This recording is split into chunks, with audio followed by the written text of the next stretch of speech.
कभी सोचा है कि कंस्ट्रक्शन साइट पर वो विशाल क्रेन या खदानों में वो भारी भरकम मशीनें बिना रुके बिना थके इतनी आसानी से कैसे काम करती रहती हैं? इसका राज अक्सर एक छोटे से लेकिन जबरदस्त ताकतवर पुर्जे में छिपा होता है, स्फेरिकल रोलर बेयरिंग। तो आज हम इसी पर्दे के पीछे के हीरो की दुनिया में उतरेंगे, जो हमारी दुनिया को चलाने में एक बहुत बड़ा किरदार निभाता है। तो आज हम क्या क्या देखने वाले हैं? चलिए एक नज़र डालते हैं हमारे आज के सफ़र पर। हम शुरू करेंगे ये जानने से कि आखिर ये बेयरिंग है क्या भला। फिर इसके अंदर झांक कर देखेंगे कि इसकी ताकत का राज क्या है। इसके बाद हम इसकी सबसे बड़ी सुपर पावर यानी सेल्फ अलाइनमेंट को समझेंगे। फिर हम इसके गुप्त कोड को पढ़ना सीखेंगे और देखेंगे कि इंजीनियर सही बेयरिंग कैसे चुनते हैं। और हाँ, आखिर में हम ये भी देखेंगे कि ये असल दुनिया में कहाँ-कहाँ काम आ रहा है। तो चलिए शुरू करते हैं सबसे पहले और सबसे जरूरी सवाल से। इससे पहले कि हम इसे खोलकर देखें और इसके पुर्जों को समझें, ये जानना बहुत जरूरी है कि इसका मुख्य काम क्या है और ये इतना खास क्यों है। बिल्कुल सीधी सादी भाषा में कहें तो ये एक स्पेशल तरह का बेयरिंग है जो दो बड़े काम करने में माहिर है। पहला, ये बहुत ही ज्यादा वजन उठा सकता है। अब ये वजन दो तरह का होता है।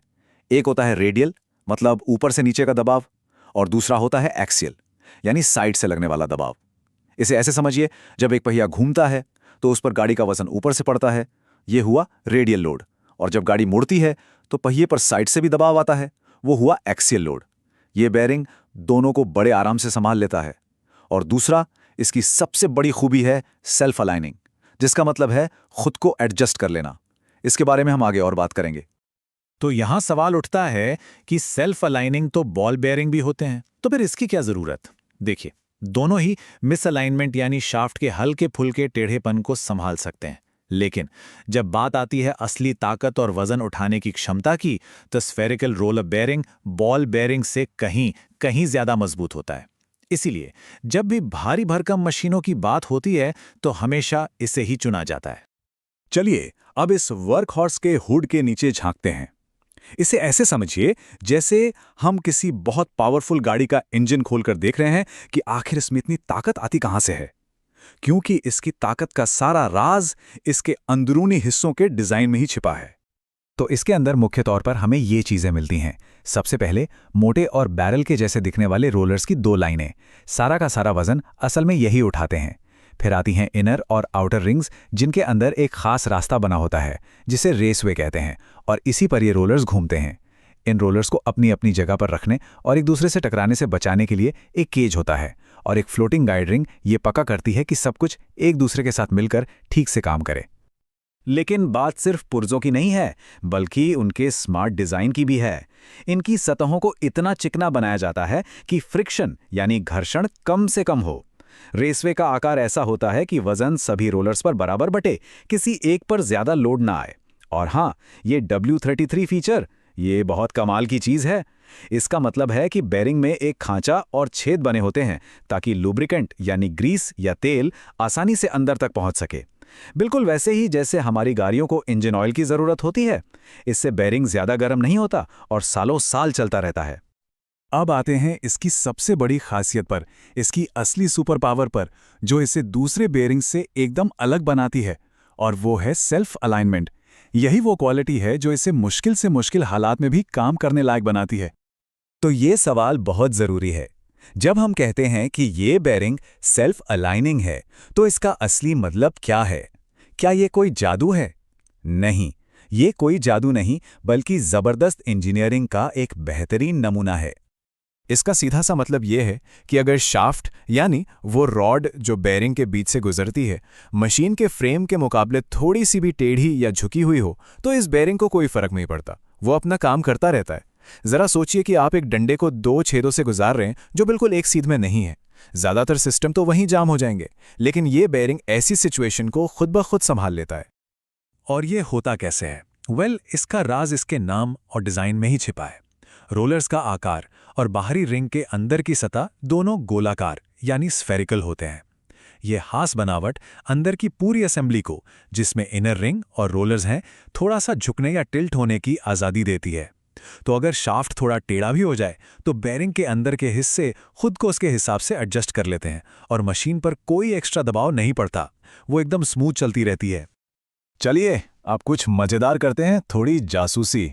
हर स्फेरिकल रोलर बेरिंग पर कुछ नंबर और अक्षर लिखे होते हैं, जैसे 22208 EKW33। ये सिर्फ एक मॉडल नंबर नहीं है, ये एक सीक्रेट कोड है जिसमें उस बेरिंग की सारी खासियतें छिपी होती हैं। आइए आज इस कोड को डिकोड करना सीखते हैं। घबराइए नहीं, इस कोड को समझना बहुत आसान है अगर हम इसे टुकड़ों में तोड़कर देखें तो। सबसे पहले होता है बेस नंबर, जैसे 22208, जो हमें बेयरिंग के साइज और सीरीज के बारे में बताता है। उसके बाद आते हैं अक्षर, जैसे ई या सीसी, जो इसके अंदरूनी डिजाइन को बताते हैं। फिर के जैसा अक्षर हमें बोर यानी अंदर के छेद के टाइप के बारे में बताता है। और आखिर में W33 जैसे कोड हमें इसकी स्पेशल खूबियों की जानकारी देते हैं। अब देखिए इस टेबल को, यहाँ हर कोड का एक खास मतलब है। मिसाल के तौर पर अगर ई लिखा है तो इसका मतलब है कि इसकी लोड उठाने की कैपेसिटी और भी ज्यादा है। अगर के लिखा है तो इसका बोर टेपर्ड है, मतलब एक तरफ से थोड़ा संकरा, जिसे शाफ्ट पर फिट करना आसान होता है। C3 का मतलब है कि इसके पुर्जों के बीच नॉर्मल से थोड़ी ज्यादा जगह है, जो ज्यादा तापमान पर काम करने वाली मशीनों के लिए जरूरी है। और W33 हमें बताता है कि इसमें लुब्रिकेशन के लिए वो खास खांचा और छेद मौजूद हैं जिनकी हमने पहले बात की थी। तो ठीक है, अब हम कोड को पढ़ना जान गए हैं, पर अगला और सबसे जरूरी कदम है इस जानकारी का इस्तेमाल करके डेटा टेबल में से अपनी जरूरत के हिसाब से सही बेरिंग को खोजना। यहीं पर एक इंजीनियर की असली परीक्षा होती है। एक बात हमेशा याद रखनी चाहिए कि किसी भी मशीन को डिजाइन करते समय सही बेरिंग चुनना सबसे जरूरी कामों में से एक होता है। अगर यहां एक गलती हो गई तो पूरी मशीन खतरे में पड़ सकती है। इसलिए यह डेटा चार्ट एक इंजीनियर के लिए किसी खजाने के नक्शे से कम नहीं है। इस तरह के चार्ट में बहुत सारी जानकारी होती है और इसे देखकर कोई भी थोड़ा घबरा सकता है। इसलिए इसे आसान बनाने के लिए हम सिर्फ एक बेरिंग मतलब एक लाइन पर ध्यान देंगे, जिसका नंबर है 2208E। चलिए अब इस लाइन को आराम से समझते हैं। पहला है छोटा डी, इसका मतलब है बोर का डायमीटर यानी अंदर का छेद, जो 40 मिलीमीटर है। इसके बाद है बड़ा डी यानी बाहरी डायमीटर, जो 80 मिलीमीटर है। बी, इसकी चौड़ाई है 23 मिलीमीटर। अब आता है सबसे जरूरी हिस्सा सी, यानी डायनामिक लोड रेटिंग। यह है 89.7 किलो न्यूटन। इसे ऐसे समझिए कि यह बेरिंग चलते समय लगभग 9 टन वजन सह सकता है। कमाल है ना? और आखिर में यहां यह भी बताया गया है कि यह ई डिजाइन में सिलिंड्रिकल बोर के साथ और ई के डिजाइन में टेपर्ड बोर के साथ भी मिल सकता है। तो अब तक हमने जो भी सीखा, जो भी समझा, चलिए अब उसे असल दुनिया से जोड़ते हैं। देखते हैं कि ये छोटे छोटे महारथी असल में कहां और किन मशीनों में अपना कमाल दिखा रहे हैं।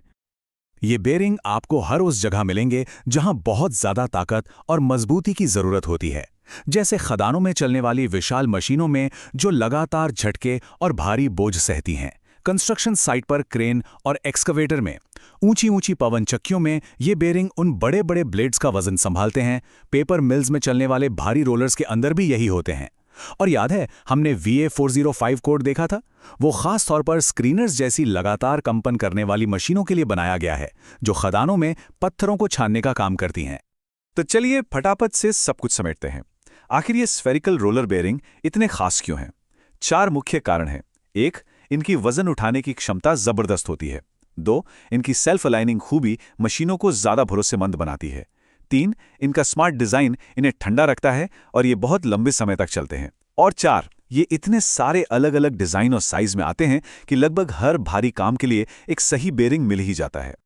तो अगली बार जब आप किसी कंस्ट्रक्शन साइट से गुजरें, किसी बड़ी फैक्ट्री को देखें या दूर से किसी पवन चक्की को घूमते हुए देखें, तो एक पल के लिए जरूर सोचेगा कि उस विशाल मशीन के दिल में शायद ऐसा ही एक छोटा लेकिन बहुत ताकतवर पुर्जा हो सकता है जो उसे चला रहा है। और अब आप उसका सीक्रेट कोड भी जानते हैं।